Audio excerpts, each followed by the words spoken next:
What happens when you step outside on one specific day, in one specific place, and just pay attention?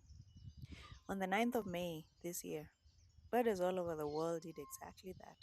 It's called Global Big Day, a 24-hour citizen science event where everyone with eyes and curiosity contributes real data to bird conservation worldwide.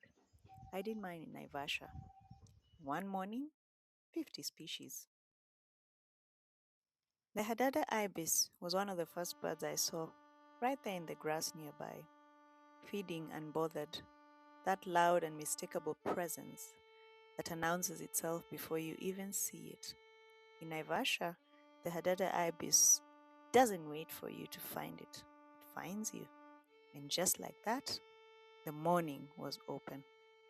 Some birds greet you like old friends, the house sparrow and the Kenya rufous sparrow, both going about their business, completely unbothered by me. The common waxbill, tiny and perfect. The common bulbul, announcing itself from every bush as usual. Doves were well represented. Laughing dove, ring-necked dove, red-eyed dove, and the speckled pigeon. Then, the rock pigeon. The first time I've seen one, a small moment. But that's the thing about birding. Every day has at least one surprise waiting. Have you ever heard the feeling you were being followed? The African stone chat decided I was either a threat or the most interesting thing in the field that morning. It followed me the whole time, perching just ahead, calling that sharp, insistent "tsk," then moving on as I moved, always keeping me in sight. What was it protecting? A nest? Warning others? Just curious? I honestly don't know, but it made for easy company and even better photos. The smaller birds were out in force, the streaky seed eater and brimstone canary. Subtle, easy to overlook, beautiful when you slow down. Then the red-billed firefinch, that flash of red that stops you mid-step, and the purple grenadier. If you haven't seen one, please look it up right now. It is absurdly beautiful for a small bird, like someone dipped it in a sunset. Breeding season means the widow birds and bishops are in full display plumage, and they do not hold back. The white-winged widow bird and yellow bishop were both showing beautifully. But there is a prize. The red-cowled widowbird, first time I've ever seen one here. It landed, posed, almost like it knew I needed the shot, and gave me a perfect photograph before moving on. Those are the moments you remember, not the birds you expected, the ones that showed up unannounced. Three sunbirds on one morning? I'll take that every time. The variable sunbird, the bronze sunbird, and the absolute jewel, the golden winged sunbird. That iridescent plumage in good light is something a photograph almost can't do justice to. Almost. Sunbirds are the hummingbirds of Africa. Fast, fierce, dazzling, and if your garden has the right flowers, they will come to you. I have to talk about the tawny flanked prenia for a moment. This bird has been evading me for months. I'd hear it, catch a glimpse, never enough to be certain, never a clean photograph. That morning, I finally got the shot. Clear enough to confirm the ID. It's not a perfect frame, but in birding, perfect isn't always the point. Getting it is the point. Every birder knows that feeling. The one that got away, finally caught. The Abyssinian wheat ear gave me one of my favorite moments of the day. It landed on a low perch, looked at me, and just stayed. No rush, no fear, completely unbothered. Some birds make you work for every frame. That wheat ear was generous. The northern Anteater-Chat was equally cooperative. And the Cape Robin chat, I have a very particular story about that bird. A family, a window, almost 2 years of watching. That story is coming to these channels soon. Stay tuned. The yellow throated longclaw played a completely different game. It watched me. I moved, it moved. Kept a precise, deliberate distance the whole time. Not frightened, not fleeing, just maintaining exactly the gap it was comfortable with. There's a real intelligence in that, an awareness of exactly how close is too close. I got some shots, but entirely on its terms. Not mine, but honestly, is how it should be. The Black Lord Babblers are particular neighbors.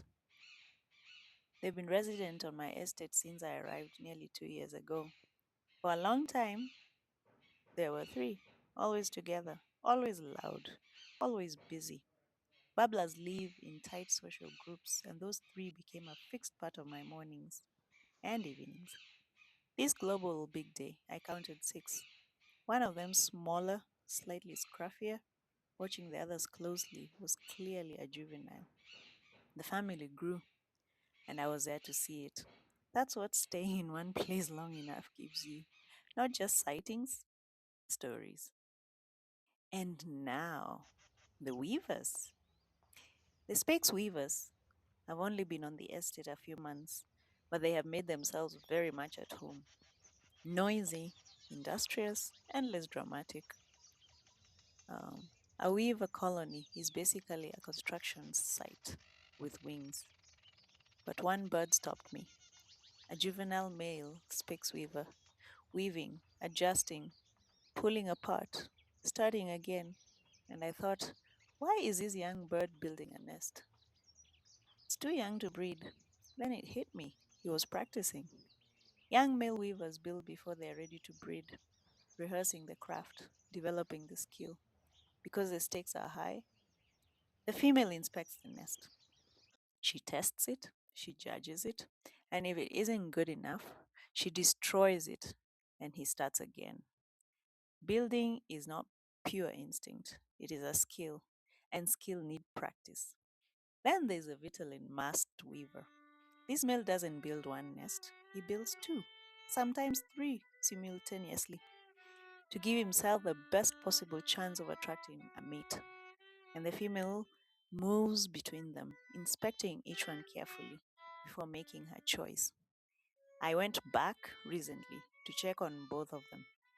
What I found is a whole story on its own, coming very soon. A few other highlights from the morning. The Egyptian goose flew by early, one of those blink and you miss moments that still counts. The African red-rumped swallow, the western house martin overhead, the rattling cisticola and singing cisticola, one rattling, one singing, both tiny and completely full of personality. The green-backed Camaroptera tucked into the bushes as always, the plain-backed pipit on open ground, the northern fiscal, the butcher bird, watching everything from its lookout. The speckled mouse birds, tumbling through the shrubs in its usual small flock. The black headed heron, patient. Not every shot was clean.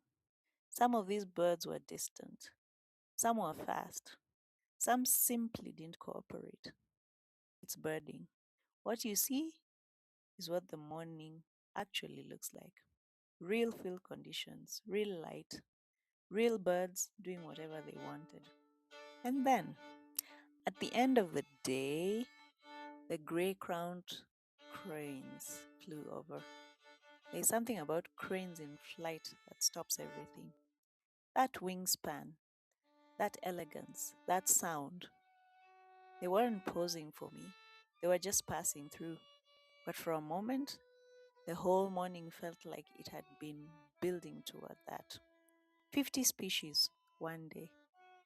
one patch of Naivasha, every single one logged on eBird, contributing to a global picture of where birds are and how they're doing.